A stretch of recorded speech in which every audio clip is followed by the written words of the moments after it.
श्रीपाद करे शांत स्वांतमवे देहि वचनम देहिष्वहो कामिनी। शांत रहो, अपनी इंद्रियों के वेग को सहो। काम आ रहा है राधा राधा राधा राधा राधा राधा। ये मोबाइल बहुत जहर है भाई, बहुत से बच्चों को नष्ट कर रहा है। बहुत सुधार भी इससे होता है, सत्संग सुना जाता है, आवश्यक फोन आदि आवश्यक कार्यों में बड़ा प्रयोग में आने वाला यंत्र है, धन्यवाद भी है। पर इसका जो कुप्रयोग करते हैं बहुत हानिकारक है। ये प्रहलाद जी ने भगवत स्तुति में कहा, एक काम वेदना एक खुजली सी है, नई दाद जैसे हो ना, खुजलाओ तो बड़ा अच्छा लगता है, लेकिन बाद में जब वो फबकती है और जलन पैदा करती है। शक्तिपात में तुम्हें सुख मिल रहा है, उसके रोकने में कितना सुख होगा। एक अद्भुत नशा रहता है उसके रोकने में, एक अद्भुत ओजस्विता रहती है, एक तेज रहता है। नौजवान में कमर में दर्द हो रहा है, गांठ में दर्द। अगर आप गंदी बातें मोबाइल में देखोगे तो दिन भर एकांत में भजन की जगह यही करोगे।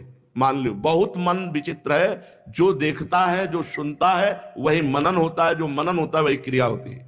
हाथ जोड़कर प्रार्थना है, मोबाइल से सदप्रयोग करो, असदप्रयोग मत करो, नहीं नाश हो जाएगा। जब सामने तुम गंदी बात देखोगे तो तुम कैसे रह सकते हो, विचार करके कैसे रह सकते हो।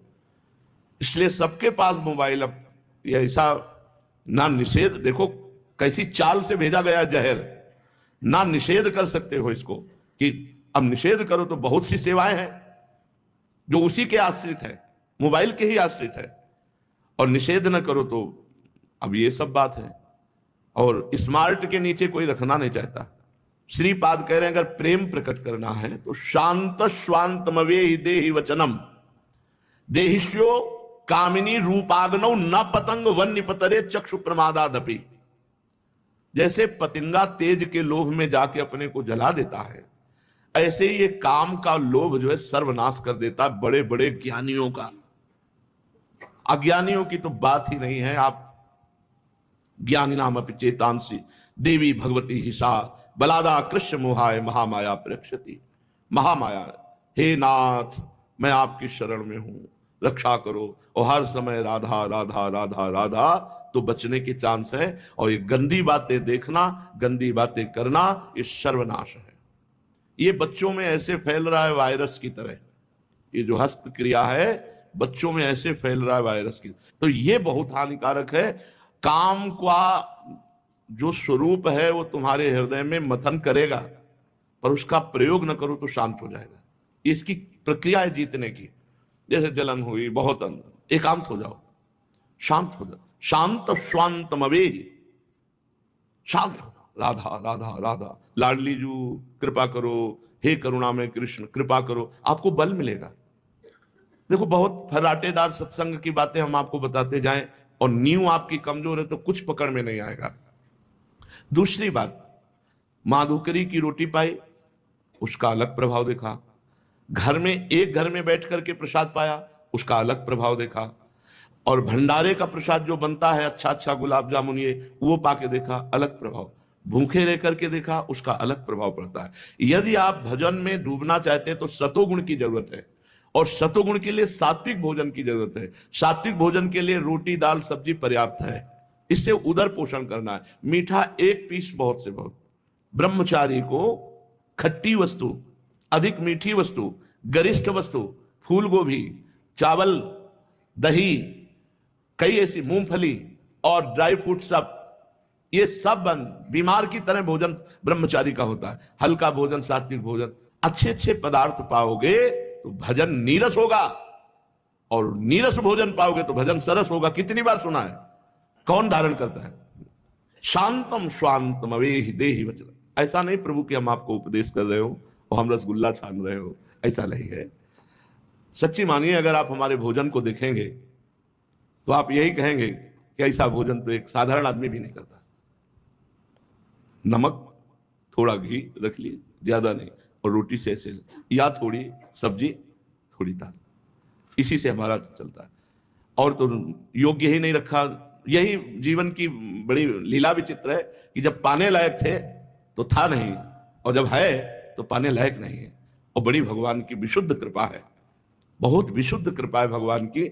जब प्रतिकूलता के द्वारा जीवन में भजन की वृद्धि की जाए, प्रतिकूलता से ही भजन की वृद्धि होती है। बिल्कुल समेट, ये देखो, ये शरीर तुम नहीं हो, मान लो, ये इंद्रियां तुम नहीं हो, मान लो। जब नहीं मानते तो मेरे भगवान वही सब अनुकूलता दे देते हैं जो आप चाहते हो। जो इच्छा करियो मन माही, हरि प्रसाद कछ दुर्लभ नाही। शांत, कितना आनंद है, शांत आप बैठे हुए भगवत चिंतन परायण, आंखों से अश्रु, जरा कभी ललचाओ ऐसे सुख के लिए। वचनम देहिष्यो कामिनी रूपाग्नौ न पतंग वन निपतरे चक्षु प्रमादाम दपि। नेत्रों से चक्षु प्रमादादपि। यदि माताओं बहनों की तरफ गंदी दृष्टि से देखोगे, मोबाइल में गंदी दृष्टि से वो सब देखोगे, बहुत बहुत कलयुग का विचित्र स्वरूप है। ये जो मोबाइल है बहुत साधना में बहुत हानिकारक है, बहुत हानिकारक है। अगर आप इंद्रिय विजयी हो तो बहुत सहायक भी है। रख दिया महापुरुषों के वचन, कान में सुन रहे, माला चला रहे, बहुत सुंदर सहयोग है, एक से एक महापुरुषों के वचन आप सुन सकते हैं। लेकिन इंद्रिय विजयी नहीं है तब तो बहुत बड़ी हानि है। और इससे बचो भाई, इससे बचो, बच्चों इससे बचो। अगर किसी को गलत क्रिया का अभ्यास है तो इस नियम लोग, ये कसम खाने से, दृढ़ता पूर्वक कसम खाने से छूटता है। जो करता हो, बच्चा हो कोई भी हो, कसम खाओ आज कि मैं अपने हाथ से कभी भी कोई ऐसी चेष्टा नहीं करूंगा। अंदर ही अंदर स्वीकृति कर लो, क्योंकि ये बहुत हानिकारक है भाई, बहुत हानिकारक है, बहुत हानिकारक है। जो इस क्रिया को करते हैं वो गृहस्थी में जाने लायक नहीं रह जाते, क्योंकि उनकी नस नाड़ियां इतनी नष्ट हो जाती हैं कि वो सोच मात्र से गृहस्थी के योग्य नहीं रह जाते। वो जहां चिंतन किए तहां वो गृहस्थी के लायक नहीं रह जाते, ऐसी कमजोरी हो जाती है। इसलिए गृहस्थ और विरक्त दोनों के लिए ये हस्त क्रिया बहुत हानिकारक है। इसका कहीं प्रवचन नहीं होता, इसकी कहीं चर्चा नहीं होती, और ये बहुत हानिकारक है। न बच्चे माता पिता से बता सकते हैं, न माता पिता बच्चों से पूछ सकते हैं। जिससे नींव मजबूत होती है, वही नींव बर्बाद कर दोगे तो कैसे बनेगा। रूपाग्नौ न पतंग वन निपतरे चक्षु प्रमादामपि। ये जो रूप सुंदर लगता है ये केवल क्षणिक है, कोई सुंदर नहीं। थोड़ा तो आंखें खराब इसलिए सुंदर दिखाई देता है। सुंदर वो है जो सुंदरता की सीमा का भजन करता है, प्रभु का भजन करता है, जिसका हृदय सुंदर है। रूप सुंदर हो न सुंदर हो वो सुंदर है, जिसके विचार सुंदर हैं, जिसका चरित्र सुंदर है, जिसका भाव सुंदर, वो सुंदर है। ये चमड़ा सुंदर थोड़ी है।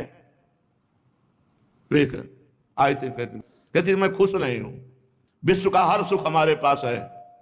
कहती मैं खुश नहीं हूं कि सब कुछ हमारे पास है पर हम खुश नहीं है। हम आपसे पूछने आई क्यों? तुम कहा श्री कृष्ण तुम्हारे जीवन में नहीं है इसलिए तुम खुश नहीं हो। जिसके जीवन में भगवान नहीं है वो कभी खुश नहीं हो सकता। ब्रह्मभूता प्रसन्नात्मा न सोचति न कांक्षति। भगवान जिसके जीवन में होते, न कोई सोच है न कोई चाह है, एक अद्भुत आनंद। अद्य शो न पतिष्यतो वपुषः पोषाय दोषा करे। अपना नाश मत करो। जीव अपना स्वयं नाश करता है, अपना उद्धार स्वयं करना। अद्य शो न पतिष्यतो वपुषः। इसीलिए बहुत बहुत सावधानी की जरूरत है, बहुत सावधानी की जरूरत है।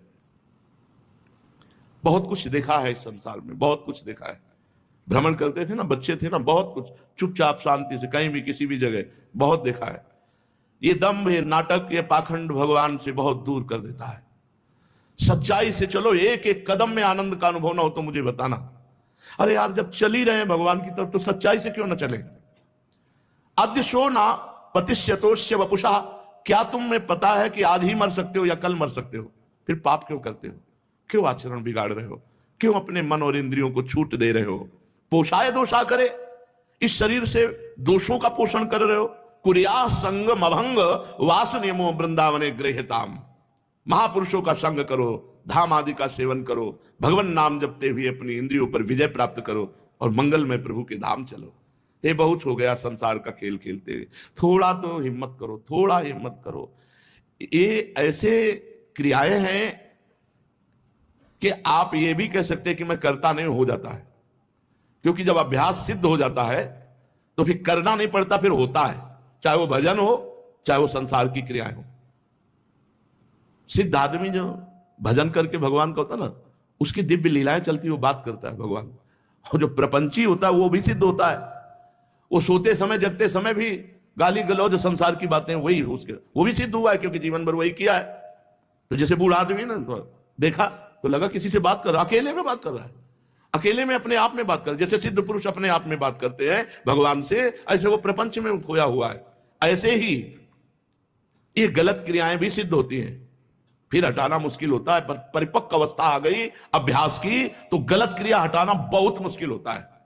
इसलिए अभी आज जो सत्संग में बैठा है वो अगर इन गलत क्रियाओं को करता है तो वृंदावन धाम को साक्षी करके कसम खा लो, आज से स्वयं में कोई भी ऐसी असत क्रिया हम नहीं करेंगे। ये देह नष्ट होने वाली वस्तु है, इसी से हम अविनाशी पदवी प्राप्त करेंगे। 2 महीना सच्चाई से ब्रह्मचर्य रह के देख लो, 2 महीना अगर आपके जैसे गिलहरी नहीं टिलटिलाती हुई, ऐसे पूरे शरीर में एक ऊर्जा शक्ति आपको दौड़ती नजर आएगी। और ब्रह्मचारी के पैर ऐसे पड़ते हैं जैसे आग में कोई चलता हो, आग में कैसे चलता है ऐसे उसके पैर पड़ते हैं। ओज तेज ब्रह्मचर्य ये सब दिव्य साधना में, इसलिए बहुत सावधान भाई। ये जीवन श्रीपाद कह रहे हैं प्रेम प्राप्ति के लिए, प्रेम में सबसे बाधक काम है, काम में सबसे बाधक ये हस्त क्रिया है, क्योंकि सहवास तो पानी ग्रहण होने पर होगा, अगर पानी ग्रहण के पहले तो महापाप है, और ये क्रिया के लिए किसी के ग्रहण करने की जरूरत नहीं। इसलिए सबसे प्रार्थना है जिनमें ऐसी भूल हो वो बहुत सावधानी से इसको हटा दें।